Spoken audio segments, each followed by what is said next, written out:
আসসালামু আলাইকুম। আজকে যে ভিডিওটা তৈরি করতেছি এটা আমাদের রসায়নের এসএসসি লেভেলের ইলেকট্রন বিন্যাসের উপর। এই ইলেকট্রন বিন্যাস রসায়ন পড়ার জন্য খুব গুরুত্বপূর্ণ এবং কোনো স্টুডেন্ট যদি ইলেকট্রন বিন্যাস না বোঝে, বেসিক থেকে না বোঝে, তাহলে রসায়ন বইয়ের অর্ধেক পড়াই সে বুঝতে পারবে না। তো কথা না বাড়িয়ে আমি সরাসরি টপিকে চলে যাই।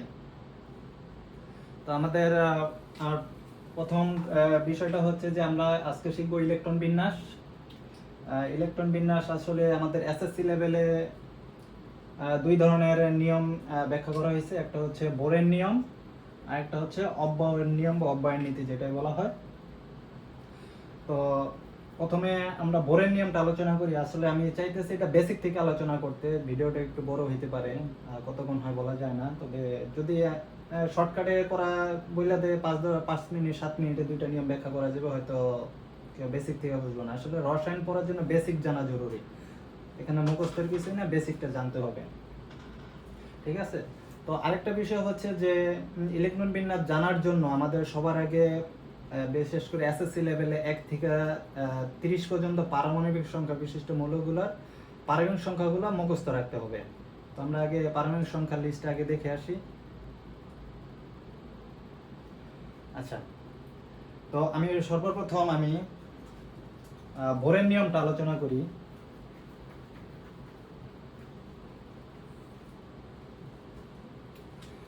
বোর উনি ইলেকট্রন বিন্যাসের ক্ষেত্রে মনে করেন যে প্রত্যেকটা পরমাণুতে একটা কেন্দ্র থাকে, যেমন বৃত্তের যেমন কেন্দ্র থাকে, প্রত্যেকটা পরমাণুরও এরকম একটা কেন্দ্র আছে। এই কেন্দ্রের ভিতরে থাকে হচ্ছে নিউট্রন এবং প্রোটন, ঠিক আছে? নিউট্রন এবং প্রোটন এটা আমাদের জানা জরুরি। অনেক ক্ষেত্রে দেখা গেছে যে আমাদের ভর সংখ্যা এগুলো জানার ক্ষেত্রে, বের করার ক্ষেত্রে আমাদের এই জিনিসটা জানতে হবে। তাহলে নিউট্রন আর প্রোটন যদি কেন্দ্রে থাকে, তাহলে ইলেকট্রনটা থাকে কোথায়? তো ইলেকট্রনটা কোথায় থাকে সেটা ব্যাখ্যা করার জন্য তিনি এই কেন্দ্রের চারপাশে কিছু শক্তি স্তর কল্পনা করছেন, যে কেন্দ্রের চারপাশে শক্তি স্তর থাকে। যেমন এটা হচ্ছে প্রথম শক্তি স্তর,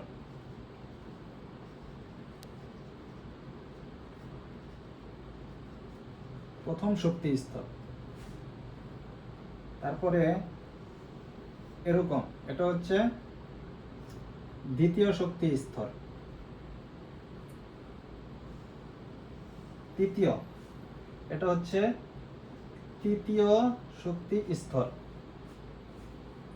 আচ্ছা, যদি আরেকটা শক্তি স্তর থাকে তাহলে সেটা হবে চতুর্থ শক্তি স্তর। দেখো, তো এই বোর এই শক্তি স্তরগুলোর আবার আলাদা করে একটা নাম দিয়েছে। প্রথম শক্তি স্তরের নাম দিয়েছে কে, দ্বিতীয়টার নাম দিয়েছে এল, তৃতীয়টার নাম দিয়েছে এম এবং চতুর্থটার নাম দিয়েছে এন। তো প্রথম শক্তি স্তর বলতে আমরা কে শক্তি স্তরটাকে বুঝবো, বা কে শেল বলা হয়, ঠিক আছে? এটা কে শেল, কে শেল। দ্বিতীয়টাকে বলা হয় এল শেল, তৃতীয়টা এম শেল এবং চতুর্থটা এন শেল। এখন প্রথম শক্তি স্তর বা কে শেলে কয়টা ইলেকট্রন থাকবে, বা দ্বিতীয় শক্তি স্তর বা দ্বিতীয় শক্তি স্তর বা এল শেলে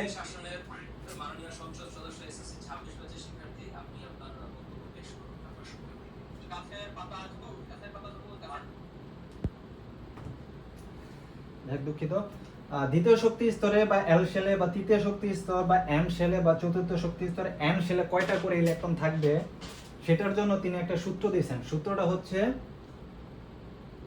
2n স্কয়ার, ঠিক আছে? 2n স্কয়ার সূত্র অনুযায়ী প্রত্যেকটা শেলে কয়টা ইলেকট্রন যাবে তিনি এটাও ব্যাখ্যা করে দিয়েছেন। প্রথম শক্তি স্তরে n এর মান হচ্ছে 1, n এর মান যেহেতু 1 তাহলে 2 * 1 স্কয়ার সমান 2, অর্থাৎ কে শেলে দুইটা ইলেকট্রন থাকবে সর্বোচ্চ। এটা হচ্ছে সর্বোচ্চ, এর কমও থাকতে পারে, একটাও থাকতে পারে, ঠিক আছে? তো দ্বিতীয় শক্তি স্তরে আমরা যদি এখানে দ্বিতীয় শক্তি স্তরে n এর মান 2, সুতরাং 2 স্কয়ার সমান এটা হচ্ছে 2 * 4 সমান 8, অর্থাৎ দ্বিতীয় শক্তি স্তরে সর্বোচ্চ ইলেকট্রন থাকতে পারে 8টা। ঠিক একই নিয়মে তৃতীয় শক্তি স্তরে সর্বোচ্চ থাকতে পারবে 18টা, সর্বোচ্চ, এর কমও থাকতে পারে। এবং চতুর্থ শক্তি স্তর বা এন শেলে সর্বোচ্চ ইলেকট্রন থাকতে পারবে 32টা। ঠিক আছে, আমরা এই সূত্র অনুযায়ী আমরা এগুলো বের করতে পারি, অথবা কেউ যদি চায় এগুলো মুখস্থ রাখতে পারে যে 2 8 18 32, অর্থাৎ কে শেলে 2টা, এল শেলে 8টা, এম শেলে 18টা, এন শেলে 32টা। ঠিক আছে, এই হচ্ছে বেসিক আমাদের বোরের ইলেকট্রন বিন্যাসে, এটা হচ্ছে বেসিক। তো আমরা এখন কিছু প্র্যাকটিস করি, নাহলে বিষয়গুলো ক্লিয়ার হবে না।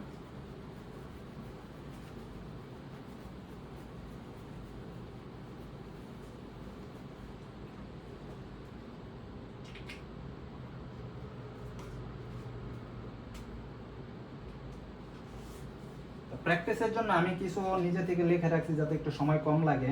আমরা সর্বপ্রথম হাইড্রোজেনের ইলেকট্রন বিন্যাসটা বোরের নিয়ম অনুযায়ী একটু প্র্যাকটিস করি। হাইড্রোজেনের পারমাণবিক সংখ্যা আমি আগেই বলছি, এগুলো মুখস্থ থাকা লাগবে। প্রশ্নে দেখা গেছে যে বলে দিল হাইড্রোজেন, কিন্তু পারমাণবিক সংখ্যা দেওয়া নাই, কিন্তু আমাদের মুখস্থ থাকা লাগবে। হাইড্রোজেনের পারমাণবিক সংখ্যা হচ্ছে 1। ঠিক আছে, তো এটা ইলেকট্রন বিন্যাসটা কি হবে? এটা ইলেকট্রন বিন্যাসটা যে আমরা প্রথমে একটা কেন্দ্র বানাবো। ঠিক আছে, কেন্দ্র বানাবো, অথবা আমরা এই যে এরকম এইচ দিয়া এটার চারপাশে গোল দিয়ে দিতে পারি। এটা কিন্তু কেন্দ্র, এটা কিন্তু কক্ষপথ না। তো আমাদের যদি ইলেকট্রন একটা আছে, আমরা আগে একটা প্রথম কক্ষপথ নেই। তো প্রথম বলছিলাম যে আমাদের প্রথম শেলে আমরা এখানে বের করছিলাম যে সর্বোচ্চ 2টা ইলেকট্রন থাকতে পারে, কিন্তু আর আছেই একটা। তাহলে আমরা 2টা দিব কিভাবে? তো আমরা একটা দিলাম, একটা ইলেকট্রন। এটা হচ্ছে হাইড্রোজেনেরটা, অর্থাৎ হাইড্রোজেন ইলেকট্রন বিন্যাস হচ্ছে শুধু 1। তারপরে যদি আমরা অক্সিজেনেরটা করি,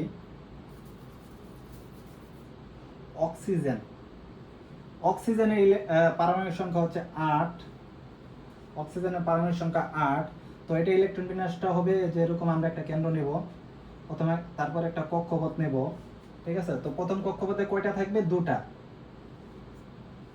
ঠিক আছে, তো বাকি থাকে কয়টা? বাকি থাকে আরো 6টা। তো দ্বিতীয় কক্ষপথে এখানে আমরা সর্বোচ্চ 8টা দিতে পারবো, কিন্তু আমাদের আছেই 6টা বাকি। তো আমাদের 8টা দেওয়া যাবে না, তো আমরা 6টা দেব। 1টা 2টা 3টা 4টা 5টা 6টা। অর্থাৎ আমাদের অক্সিজেনের ইলেকট্রন বিন্যাস হচ্ছে 2 6। এরপরে আমরা যদি ক্লোরিন একটা করি, ক্লোরিনের পারমাণবিক সংখ্যা হচ্ছে 17। ঠিক আছে, তো এটা ইলেকট্রন বিন্যাসটা কি হবে বোরের নিয়ম অনুযায়ী? তো প্রথমে আমরা একটা কি করব, ক্লোরিনের নিউক্লিয়াস নেব। ঠিক আছে, এটা নিউক্লিয়াস, এটা কক্ষপথ না। তো আমাদের প্রথম কক্ষপথে ইলেকট্রন থাকবে 2টা সর্বোচ্চ। তারপরে দ্বিতীয় কক্ষপথ সর্বোচ্চ 8টা। দ্বিতীয় কক্ষপথ আমাদের সর্বোচ্চ 8টা। 2 3 4 5 6 1 2 3 7 8। তো আমাদের এখানে 2টা, এখানে 8টা, 10টা, আরো বাকি থাকে 7টা। তো আমরা তৃতীয় শেলও নেওয়া লাগবে। তো আমাদের তৃতীয় শেলে সর্বোচ্চ থাকতে পারবে হচ্ছে, আমরা কয়টা বের করছিলাম? 18টা, কিন্তু আমাদের এখানে আছে কয়টা? 7টা। তো আমরা 7টা দিয়ে দেব। 1 2 3 4 5 6 1 7। ঠিক আছে, তো আমাদের ইলেকট্রন বিন্যাস আসলো প্রথম কক্ষপথে 2টা, দ্বিতীয় কক্ষপথে 8টা, তৃতীয় কক্ষপথে 7টা। এটা হচ্ছে আমাদের ক্লোরিনের ইলেকট্রন বিন্যাস। ঠিক আছে, তো আমরা আরেকটা দেখি, না বেশি বড় হয়ে যাবে। আমরা এখন দ্বিতীয় নিয়মটা দেখি, বোরের নিয়ম, সরি অব্যয় নিয়ম। অব্যয়,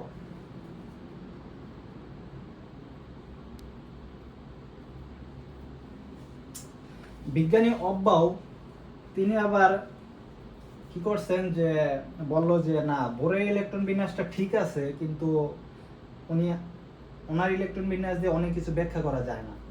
তো উনি কি করলেন, এটার একটু মডিফাই করলেন, যে আমরা যে কে এল এম এন, এই যে আমাদের শক্তি স্তরগুলো পাইছিলাম, প্রথম শক্তি স্তর, দ্বিতীয় শক্তি স্তর, তৃতীয় শক্তি স্তর, চতুর্থ শক্তি স্তর, তো এগুলারে উনি আরো কতগুলো আরো ঘরে ভাগ করলেন। এই ঘরগুলার নাম দিয়েছেন আবার অরবিটাল।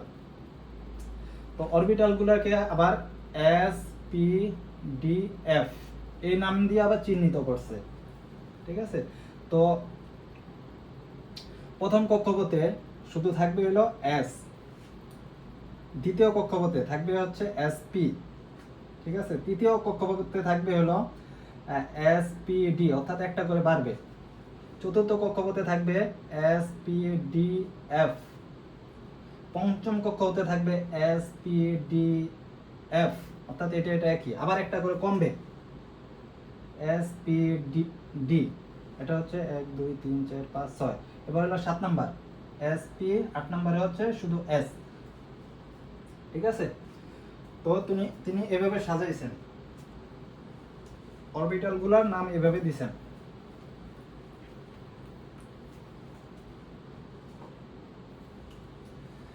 এখন কোন অরবিটালে কয়টা ইলেকট্রন থাকতে পারে এগুলো বলে দিয়েছেন। যে এস অরবিটাল, এই অরবিটালে সর্বোচ্চ 2টা ইলেকট্রন থাকতে পারবে।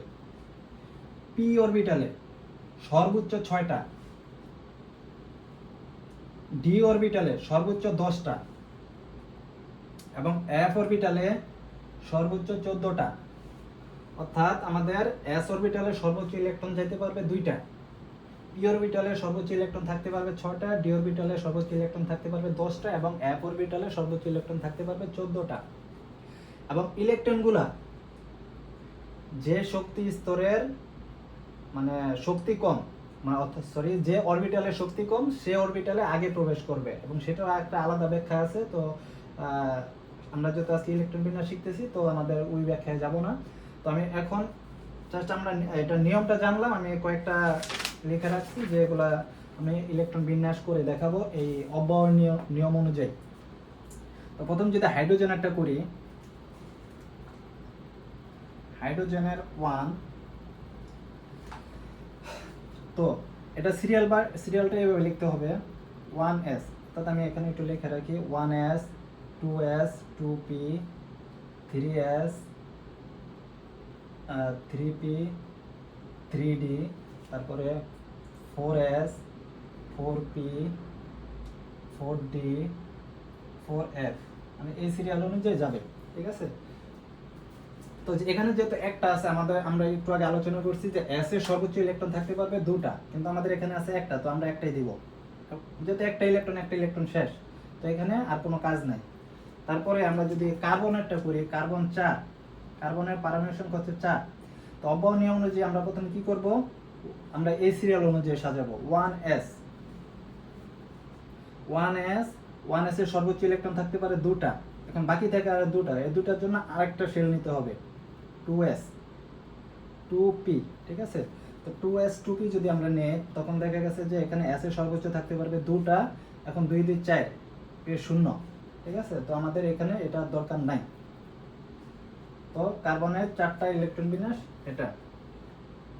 আমরা যদি ম্যাগনেসিয়ামেরটা করি, ম্যাগনেসিয়াম 12, ম্যাগনেসিয়ামের পারমাণবিক সংখ্যা 12, এটা মুখস্থ থাকা লাগবে।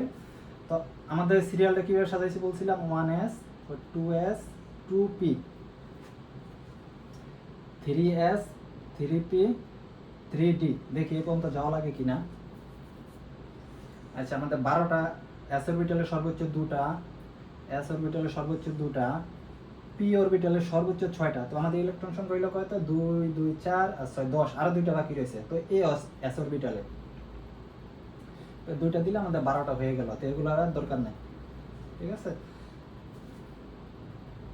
তারপরে এবার পটাশিয়ামে যায়, এখন থেকে একটু ঝামেলা শুরু হয়েছে। এগুলো এই পর্যন্ত যা ছিল ইজি।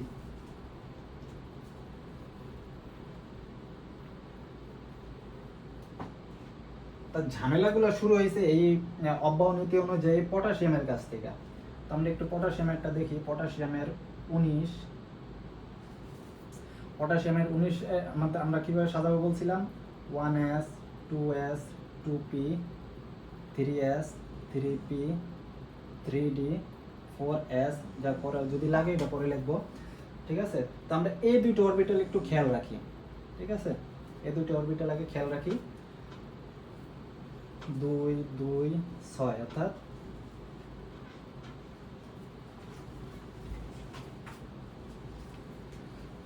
2 2 6 তারপর 2 কয়টা হলো 2 2 10 12, তারপর পি অরবিটালে 6টা হলো 18টা। ঠিক আছে, তো আমাদের একটা ইলেকট্রন বাকি আছে। আমি এই জিনিসটা মার্কিং করে রাখার কারণ হচ্ছে এই যে ঝামেলাটা দেখানোর জন্য। আমি ভিডিওর শুরুর দিকে বলছিলাম যে অরবিটালে শক্তি কম সেই অরবিটালে ইলেকট্রন আগে প্রবেশ করে। ঠিক আছে, তো আমি এটা ব্যাখ্যা দেই না, আজকে এটা ব্যাখ্যা দেবো না, ভিডিও অনেক লম্বা হয়ে যাবে। তো এই দুইটার ভিতরে সবসময় মনে রাখতে হবে যে এই অরবিটালে শক্তি কম। ঠিক আছে, তো এই দুইটার ভিতরে আমাদের সিরিয়াল অনুযায়ী কিন্তু 3p-র উপর 3d-তে ইলেকট্রন যাওয়ার কথা। ঠিক আছে, কিন্তু আমাদের এখানে যাবে না। আমাদের যাওয়ার কারণ এই অরবিটালে শক্তি কম হওয়ার কারণে এই একটা ইলেকট্রন এখানে প্রবেশ করবে। ঠিক আছে, তো আমাদের এখানে 19টা পূরণ হয়ে গেছে, এখানে 3d 0। ঠিক আছে, তো আমাদের এখানে 3d না লিখলেও চলবে। ঠিক আছে, তো আমরা ডাইরেক্ট 4s1 লিখতে পারবো। আমি জাস্ট বোঝানোর জন্য লিখতেছি। এটা হচ্ছে আমাদের পটাশিয়ামের ইলেকট্রন বিন্যাস। সেম ক্যালসিয়াম যদি বলি, ক্যালসিয়াম 20।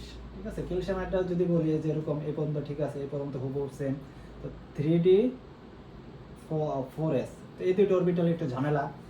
ঠিক আছে, এই দুটো অরবিটাল ঝামেলা। তো আমাদের এই পর্যন্ত আসলে 18টা, আর এখানে তাহলে প্রথমে 4s ইলেকট্রনটা যাবে, তো 20টা, তো এখানে 0। ঠিক আছে, তো আমাদের এটা দেওয়ার দরকার নাই। আচ্ছা, এবার আমরা একটু ব্যতিক্রম। আচ্ছা, ব্যতিক্রম, হ্যাঁ, আমরা এবার একটু ব্যতিক্রম যাই। এখন বাকি ইলেকট্রন বিন্যাসগুলো মোটামুটি সেম। তো আমি একটু ব্যতিক্রমটা চিন্তা করি। আমাদের একটু ইলেকট্রন বিন্যাসের ভিতরে ব্যতিক্রম হচ্ছে ক্রোমিয়াম 24 আর হচ্ছে কপার 29। এই দুইটা ইলেকট্রন বিন্যাসে একটু ব্যতিক্রম। এটা একটু আলাদাভাবে মনে রাখতে হবে। আমাদের 30টা এসএসসি লেভেলে যে 30টার কথা বলছি, 30টার ভিতরে এই দুটো ইলেকট্রন বিন্যাস একটু ব্যতিক্রম। কি কারণে ব্যতিক্রম আমি একটু দেখাইতেছি। এটা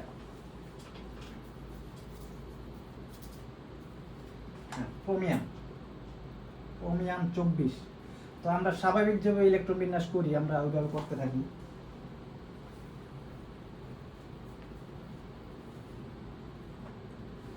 আমরা লিখি serial by 1s 2s 2p 3s 3p 3d 4s। ঠিক আছে, পরে লাগলে লিখে নিই, পদার্থ এগুলো মিলে 2 s-এ 2 p-তে 6 s-এ 2 p-তে 6।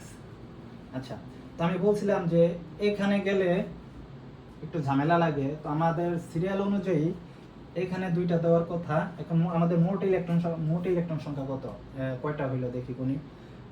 এই পর্যন্ত 18টা আর হচ্ছে 2টা 20টা, বাকি থাকে হলো 4টা।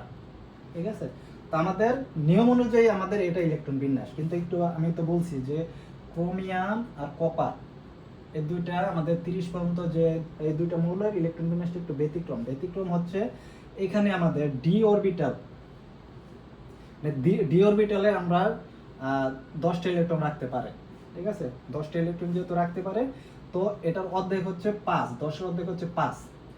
অর্থাৎ কোনো অরবিটাল যদি অর্ধপূর্ণ থাকে অথবা সম্পূর্ণ পূর্ণ থাকে তাহলে সেটা সবচেয়ে বেশি স্থিতিশীল, একটু শক্তিশালী হয়। তো এখানে এটাকে যদি আমরা এখানে 4 না দিয়ে 5 দেই, এখানে যদি 1 দেই, ঠিক আছে, তাহলে আমাদের এই ইলেকট্রন বিন্যাসটা একটু শক্তিশালী হবে। ঠিক আছে, তো আমরা এই কারণে এই ইলেকট্রন বিন্যাসটা এরকম। এখানে আমরা সচরাচর এই নিয়মটা মানে না, সচরাচর নিয়ম না মানে এটা একটু ব্যতিক্রম। আমরা যদি কপারের একটু চিন্তা করি, copper 29 1s2 2s2 2p6 3s2 3p6, হ্যাঁ, এ পর্যন্ত 18টা। ঠিক আছে, এই পর্যন্ত 18টা মুখস্থ। তো আমাদের 3d আর 4s এ ঝামেলা লাগে। তো আমাদের প্রথমে এখানে 4s এ 2টা ইলেকট্রন দিতে হবে, তো আমাদের হলো 20টা, তো বাকি থাকে হচ্ছে 9টা। তো আমরা এখানে 9টা দেব। 9টা দিলে আমাদের সচরাচর নিয়মে ইলেকট্রন বিন্যাসটা হয়। কিন্তু এখানে ওই যে একটু আগেই বললাম যে কোনো ডি অরবিটালে সর্বোচ্চ ইলেকট্রন থাকতে পারে 10টা, কিন্তু এই জায়গায় আছে 9টা। তো এখানে যদি আমি একটা ইলেকট্রন দিই, ইলেকট্রন বিন্যাসটা সবচেয়ে শক্তিশালী হয়। ঠিক আছে, তো এখানে 10টা দিলে এখানে আমরা একটা দেব। তো আমাদের এটা হচ্ছে এই দুইটা হচ্ছে একটু ব্যতিক্রম, এটা একটু আলাদাভাবে মনে রাখতে হবে, বাকিটা সচরাচর নিয়মে করলেই হবে। ঠিক আছে,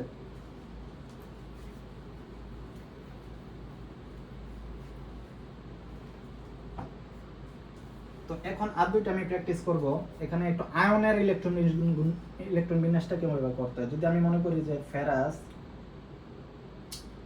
3+ আয়নের আমরা ইলেকট্রন বিন্যাস করব, ফেরাসের 3+26, ঠিক আছে। তো ফেরাস বা লোহা যেটাই বলি আমরা, এটা হলো ফেরিক, যেহেতু 3+ আছে ফেরিক বলা হবে ফেরিক আয়ন। তো এটা ইলেকট্রন বিন্যাস যে আমরা স্বাভাবিক নিয়মে করি, 1s 1s2 2s2 2p6 3s2 3p6, তো এই পর্যন্ত হচ্ছে আমাদের 18টা, 3d4s, ঠিক আছে। তো আমরা কি করি, ইলেকট্রন বিন্যাসটা করে দেখি, দুইটা হলো 20টা আর বাকি থাকে হলো 6টা, ঠিক আছে, বাকি থাকে 6টা। তো এই হলো আমাদের 26টা, কিন্তু এখানে বলা হয়েছে কি 3+, এখানে 3+, মানে হচ্ছে যে তার কাছে আরো 3টা ইলেকট্রন আইছে এরকম না, 3টা ইলেকট্রন নাই তার কাছে, ঠিক আছে, 3টা ইলেকট্রন তার কাছে নাই। তার মানে এই না যে সে তার 3টা ইলেকট্রন সে দান করে দিয়েছে, তার মানে এই না যে তার কাছে এখন 23টা হয়েছে, 23টা না, ঠিক আছে। সে 3টা ইলেকট্রন, আমাদের 23টা ধরে করলে হবে না। তো আমরা এটাকে কি করব, এখান থেকে এইভাবে আমরা রাফলি এইভাবে করার পরে বহিস্থ স্তর থেকে আগে 2টা ইলেকট্রন আর এখান থেকে একটা ইলেকট্রন বিয়োগ দেব।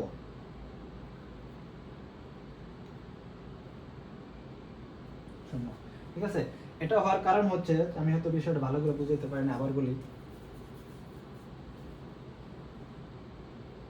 3d6 4s2 এভাবে ছিল, ঠিক আছে। তো যখন ইলেকট্রন ত্যাগ করে তখন বাইরের স্তর থেকে সবার আগে ত্যাগ করে ইলেকট্রন যেখানে আগে ঢুকে, আমরা কি জানি যে ইলেকট্রনটা ওর আগে ওর কাছে ঢুকছে, ঠিক আছে, ওর কাছে পরে ঢুকছে। তো ইলেকট্রনটা বের হওয়ার সময় তো যার কাছে পরে ঢুকছে তার কাছ থেকে আগে বের হওয়ার কথা, তো এখান থেকে 3টা মাইনাস দিয়ে দিলে তো হয়ে যায়, এরকম না, ঠিক আছে। আমাদের ইলেকট্রন যেভাবেই ঢুকুক, যেভাবে যার কাছে আগে ঢুকুক যার কাছে পরে ঢুকুক, আমরা যখন এটা ত্যাগ করব, ইলেকট্রন যখন ত্যাগ করব তখন বাইরের স্তর থেকে, অর্থাৎ বাইরের স্তর হচ্ছে 4s, সবচেয়ে বাইরের স্তর হচ্ছে 4s, তো এখান থেকে আগে ইলেকট্রন ত্যাগ করব। তো এখান থেকে আগে 2টা ইলেকট্রন ত্যাগ করব, এখান থেকে 2টা ইলেকট্রন করলে 0, আর এখান থেকে যদি এখান থেকে বাকি থাকে একটা, এখান থেকে ত্যাগ করবে, তার মানে এখানে 5টা। এই হচ্ছে ফেরিক আয়নের ইলেকট্রন বিন্যাস। অনেকেই দেখছে যে ইলেকট্রন বিন্যাসটা এভাবে করে, যে এখানে যেহেতু 3টা দিয়ে দিয়েছে এটা 23টা, আর 23টা ধরে আলাদা ইলেকট্রন বিন্যাস করো, এটা ভুল। আমরা যদি ক্রোমিয়ামেরটা করি, ক্রোমিয়াম 24, এটাকে যদি 2+ আয়ন দিয়ে দেই, তো এটা ইলেকট্রন বিন্যাস কি হবে, তো ওর পারমাণবিক সংখ্যা 24, তো 2টা ইলেকট্রন সে প্লাস আছে, তার মানে দিয়া দিছে, ঠিক আছে। তো 2টা ইলেকট্রন দিয়া দিছে, এখন এটার 22 ধরা করলে হবে না। তা আমরা সচরাচর রাফলি একটা ইলেকট্রন বিন্যাস করব, 1s2 2s2 2p6 3s2 3p6 3d4s, তো এখানে 4s আগে যাবে 2টা, আর পরে বাকি থাকে হচ্ছে 4টা, সরি, আমরা এখানে 4টা। কিন্তু এটা আমাদের কি, আমি বলছিলাম যে কোনো ইলেকট্রন যদি কোনো অরবিটাল যদি অর্ধপূর্ণ থাকে সেটা বেশি স্থিতিশীল, তার মানে এটা ইলেকট্রন বিন্যাস হচ্ছে এরকম, অর্থাৎ অর্ধের ইলেকট্রন বিন্যাসটা হচ্ছে এরকম। তো এখানে বলছে এখান থেকে আরো 2টা ইলেকট্রন সে ত্যাগ করছে, 2টা ইলেকট্রন ত্যাগ করার কারণে 2টা ইলেকট্রন কোথা থেকে ত্যাগ করছে, এই যে এখান থেকে একটা ইলেকট্রন ত্যাগ করছে, আর এখান থেকে একটা ইলেকট্রন ত্যাগ করছে। অর্থাৎ যদি আমরা এটাকে একটু সংশোধন করে লিখি, এখানে থাকবে 0, এখান থেকে 1, ঠিক আছে। তো আমি আশা করি যে মোটামুটি ইলেকট্রন বিন্যাসে এর মানে নিয়ম মোটামুটি কভার হয়ে গেছে, বাকিগুলো যার যার প্র্যাকটিসের ব্যাপার।